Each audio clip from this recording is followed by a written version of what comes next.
Which case format often gets ignored? The cube case, which is a real shame because they generally offer some fantastic features. Not only do you get a dual chamber system so you can hide all of the cables and everything you don't want to see away, you do tend to get some great airflow due to the size of the fans that you can fit up the front, and they're super quiet as well as motherboards generally mounting horizontally, so there is no worry about things like GPU sag. And in appreciation of them, today we're going to be doing a building one.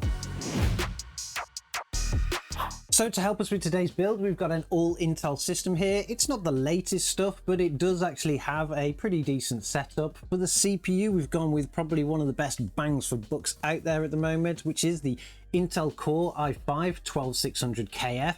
You can generally pick these up for around £100 now, and they give you 10 cores worth of performance, as well as the opportunity to use either DDR4 or DDR5. Pairing up with that CPU, we've got 16 gigabytes of Patriot's Viper Steel RGB. Fantastic looking RAM, and this is running at 3600 megahertz, so it's pretty decent and it's enough for that CPU. For storage, we've got a 2TB NVMe, that is the Patriot Viper VP4300. It is a Generation 4 NVMe drive, and being 2TB, it's got plenty of space for your operating system and all of your games. And being a single stick of 2TB, it's even more important because when we come to the motherboard, we have a very basic MSI Pro H610ME. Now that is a very basic board, but it offers all of the features that we need, and unfortunately only one NVMe slot, so of course having a 2TB drive means that we don't need to add anything else on. It is a DDR4 board as well, so we make a little bit of an extra saving there when it comes to the RAM, not having to go for DDR5. But it does only come with 2 slots, so we are going to get dual channel speeds, but if you were ever to upgrade the RAM in this, you would need to swap it out. But overall, it does offer a lot of features, including that NVMe drive space running in PCI Gen 4, as well as things like RGB headers and enough headers to get all of the fans that you need to be working fine. For the power supply, we've gone for something extremely kind of basic really. It is an EVGA 750G2. That is a 750 watt power supply. It is a fully modular system, so we can keep down all the cables in there, even though we don't really need to with a dual chamber case, but it's going to be enough to power this entire system and give us lots of space for upgrades in the future. When it comes to graphics card, we are using the Intel Arc A770 LE model. That is the limited edition model. They're very rare to be able to find at the moment, so you probably will need to go for something like an AIB model, but they offer some competitive performance, although their performance in older games is still quite questionable. But for those of you that want to play just the general modern games now in a 1080p with a high preset, the card will give you all of that performance. It also looks absolutely fantastic being the LE model with all the RGB lighting, so it's going to go really nice in this system as well. When it comes to cooling that CPU, we've gone for something a little bit unique here. This is one of Intel's own stock largest coolers that they actually do. It is an RGB cooler and it does have some nice lighting on it, and it is enough to cool this CPU. Generally, I don't think you can tend to buy these retail much, but some of the stores do have them in there. They're around 10 to 20 pounds, depending on where you look. And I think often they come with bulk buys, but they kind of sell them on and they look absolutely fantastic. They're not the quietest coolers out there in the world, but to be honest, I think they look fantastic and they're going to go really nice with an all Intel build as well, particularly in the case. And when it comes to that case, of course, we're building a cube PC here. So the case that we're going to be using is the Tecware Quad Cube. It appears that Tecware are trying to keep the cube case alive by producing this model. It is fantastic in looks. They come in black or black and white. You get some RGB up front, just in front of that 200mm fan, which is very silent and comes with a 4-pin PWM connection. The motherboard is mounted horizontally, so we've got no issues with things like GPU sag. It also comes with a 120mm fan in the rear and a dual glass panel from either side. And the glass panels also have a little blackout spot on the bottom so that you don't see all the cables inside. It is a fantastic looking case, particularly when you've got the lighting on, and it offers all of the features that you need. The only one thing that I would suggest is missing from this case, to be honest, particularly for the price, is of course USB-C. It doesn't come on the front I/O panel, which is a little bit weird, but apart from that, you can always use the one on the back. So that is all of the parts for our all Intel Cube build. So now what we need to do is put it together. Now this board is very basic and not a lot of people tend to like them, but I think that they're actually fantastic. They give budget gamers and people who are just casual people really an opportunity to really get onto a modern platform, and even though they do offer just some basic features, even newer ones nowadays do tend to offer a lot more. This board in particular does have 3 4-pin PWM connections, it has an RGB connection, and of course we've only got the 2 DIMM slots here, but apart from that it will work and it'll get a system up and running perfectly fine. Now this CPU doesn't actually come with its own cooler, which is what we had to purchase. Well, the box just simply isn't big enough to put them in there, and they don't really include them in many different CPUs anymore, particularly higher end ones. And to be honest, even some of the i5s now, just like this. It's very easy to install one of these. All we need to do is pop this little bracket back there, lift up the flap, drop in our CPU nice and gently, and pop it back down again. That will clip off this plastic cover, and then we just put the arm back down and hook it in. We'll just pop our RAM in very quickly. It just pops into both of these here, line it up with the slot in the middle and click it down. That should be enough to get this system up and running, and of course we don't need to worry about the slots that we're going to be using on this one because we've only got 2. Pop our NVMe drive into the slot, and of course you have to put the screw back down. You don't get the fancy little clips or spins on these, you do have to just put a little screw into the side, but it's not that much work. And there we have our 2TB drive installed. These large coolers from Intel do come in 2 pieces. They're not like the ones that you get with the little clips that go through the board. You get a back plate that the cooler screws into, and then the cooler itself does have the screws mounted to it. You can't take them off. What we need to do to fit this really is just flip the board over, line up the back plate into the back like you do with all kind of Intel boards and coolers. Pop it back over again, and then just screw the cooler down. Of course, not forgetting our thermal paste that we'll need to install on the CPU. And that is actually the board fully built. So we've got the cooler on there looking pretty smart. The aesthetics with the black on the NVMe drive and the RAM do really go nice with it. Even though it is a basic board, you start to get a premium look and feel from it now. So now it's time to just get it into our case. Before we drop the motherboard into the case itself, I just wanted to point out some of the cool features here. Of course, we've got the dual chamber setup, where all of your cables and everything's going to go, where your hard drives are here, and your motherboard is going to fit horizontally there.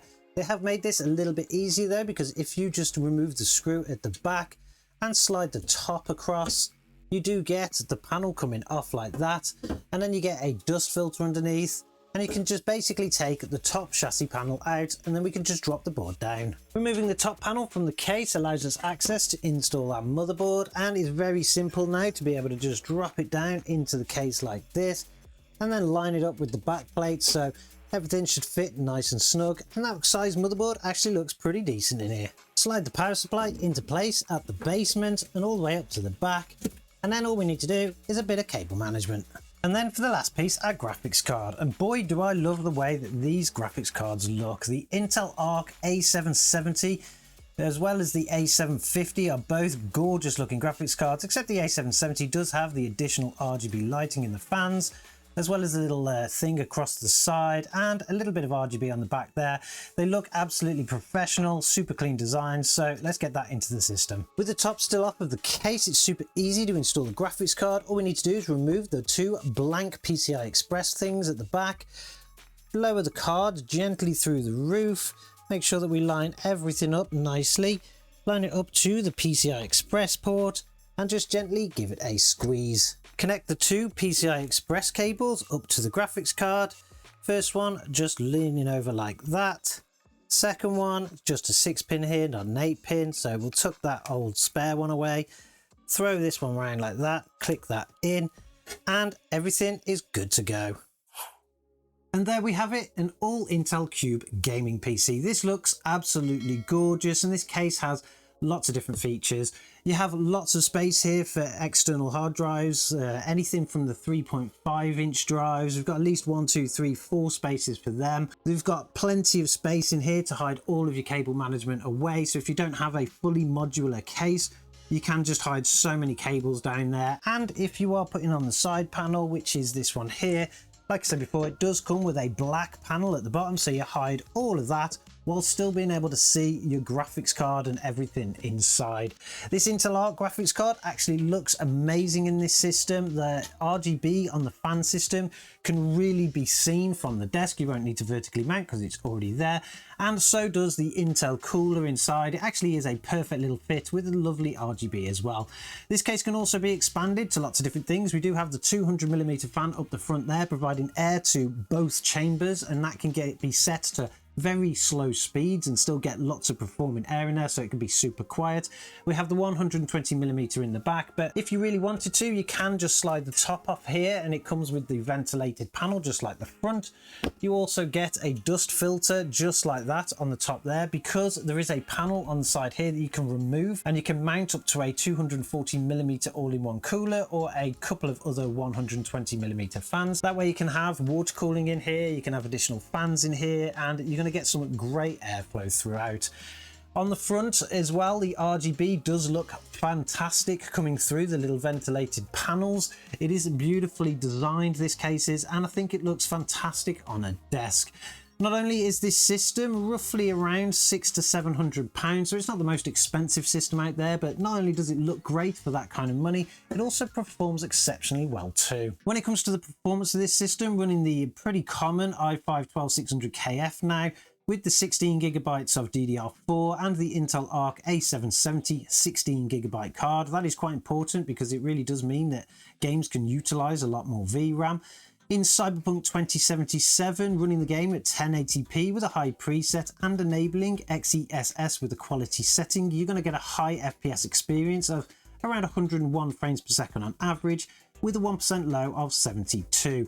That game looks absolutely stunning at these settings. The XeSS doesn't actually really affect the picture quality at all, but it does give you that extra little boost in FPS, so that's a great game to play on here. In Dead Island 2, running the game in native 1080p with a high preset, you're going to get a high FPS experience of around 126 frames per second with a 1% low of 85. Again, that means the game is completely playable and it looks gorgeous too, so that is definitely a game you can play on a system like this, even being a full Intel based one. In Doom Eternal, okay, it is a slightly older game now, but lots of people still want to play it and it still runs fantastic and looks gorgeous.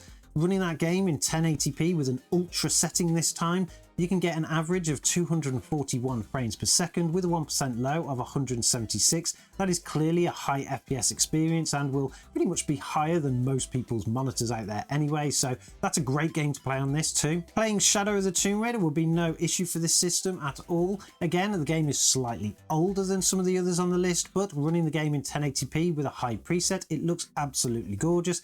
And you're going to get another high FPS experience here of 99 frames per second on average, with a 1% low of 51. When you start hitting some of those brand new titles though, like Space Marine 2, things do have a little bit of a dip here. Running the game again in 1080p with a high preset, this is native as well, so there's no help from any kind of FSR or anything.